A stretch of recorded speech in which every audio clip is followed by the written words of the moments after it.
সবাইকে জানাই শুভ সকাল। আজ কিন্তু তোমাদের জন্য একটা স্পেশাল ভ্লগ আছে। হ্যাঁ, আজকের ভিডিওতে কিন্তু আমি ফুল একটা বার্থডে ভ্লগ নিয়ে হাজির হয়েছি। তো চলো আমার সাথে আজকের ভিডিওটা দেখতে থাকো। তো চলে এসেছে আমার জলখাবার, মানে আমার জলখাবারটাকে আমার রেডি করতে হবে। আর তার জন্য আমি করে নিচ্ছি ঘুগনি, আর তার সাথে থাকবে লুচি। তো কড়াইতে যথারীতি তেল গরম করে তার মধ্যে তেজপাত আর জিরে সম্বাদ দিয়ে নারকেল কুচোনোটা দিয়ে দিলাম। যতক্ষণ না নারকেলটা লাল লাল হবে ততক্ষণ অবধি কিন্তু মশলাটা দেওয়া চলবে না। মশলা বলতে যত রকম জিরে গুঁড়ো, লঙ্কার গুঁড়ো, হলুদ গুঁড়ো থাকে সেইগুলো। আর তার সাথে আমি কিন্তু একটা স্পেশাল ভাজা মশলাও করে নিয়েছিলাম। হ্যাঁ, সেই মশলাটাও কিন্তু আমি পরে দেবো। এই মশলাটা কষা হয়ে গেলে আমি অল্প অল্প করে মটরটাকে দিয়ে দেবো। আর যেই জলটা দিয়ে আমি ঘুগনিটাকে মটরটাকে সেদ্ধ করেছিলাম সেই জলটা কিন্তু আমি ব্যবহার করছি। এখানে কিন্তু আমি কোনো গরম জল ব্যবহার করিনি। তো যাই হোক, ফুল রেসিপিটা আমি অন্য একটা ভিডিওতে তোমাদেরকে এক্সপ্লেন করে দেবো। তো এখন আমি নামানোর সময় দিয়ে দিলাম একটু ধনেপাতা। তো এটা কষতে থাকুক। তারপরেই যেটা হবে লুচি। ঘুগনিটা কিন্তু আমার রেডি হয়ে গেছে, এখন আমি লুচিটা ভেজে নিচ্ছি। তো চলো আমার সাথে কিন্তু আজকের পুরো ভিডিওটা তোমাদের দেখতে হবে।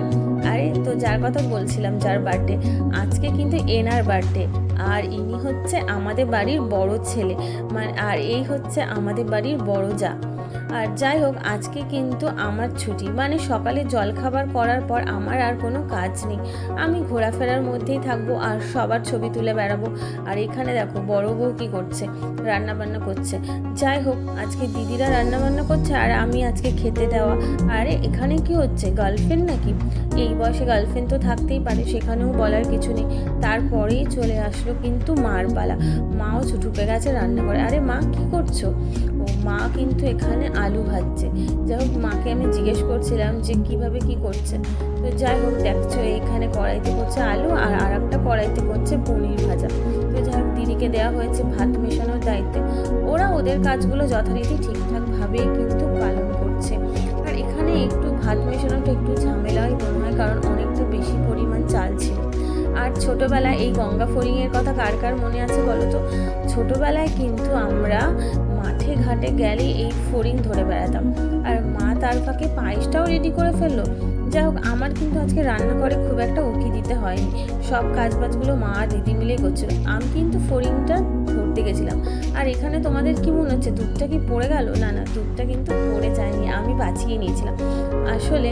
আর চলো তোমাদেরকে আজকে রেসিপিটা দেখিয়ে দিই। এখানে ছিল পনির, আর ছিল আলু ভাজা, মানে 5 রকম ভাজা ভুজি আর কি।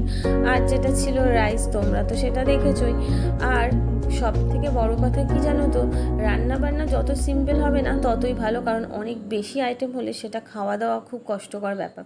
তো যাই হোক, এখানে দুধটাকেও আমি বাঁচিয়ে নিলাম। আর এখানে কেক কাটিং পর্ব এখন শুরু হবে। যার বার্থডে তার জন্য এখানে খাবারটাও সাজানো হয়ে গেছে, কিন্তু তার এখনও কোনো পাত্তা নেই। সে অনেক দেরি করছে আসতে, আমি জানি না, মানে মেকআপ টেকআপ করছে হয়তো। তো যাই হোক, এখানে আমরা রেডি করে নিয়েছি। তো বার্থডে বয়কে অনেকক্ষণ ধরেই ডাকা হচ্ছে, কিন্তু সে এখনও এসে পৌঁছায়নি। আর এখানে তোমাদের সাথে কেকটাও দেখিয়ে দিলাম। কেকটা কেমন হয়েছে বলো তো? যাই হোক, বার্থডে বয় কি আসতে পারলো? হ্যাঁ, অবশেষে আসতে পারলো। তো যাই হোক, এবার এক এক করে আশীর্বাদ করার পালা। তো সবাই চলে এসেছে আশীর্বাদ করার জন্য।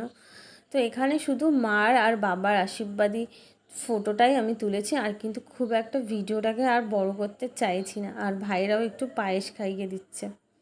আর এখানে কিন্তু কেক কাটিং চলছে। সব থেকে বড় কথা, ভিডিওটা যদি তোমাদের ভালো লাগে লাইক কিন্তু অবশ্যই করবে। আর এই রকম ভিডিও যদি তোমরা দেখতে চাও কমেন্টে কিন্তু সেটাও জানাবে। তো আজকের মতো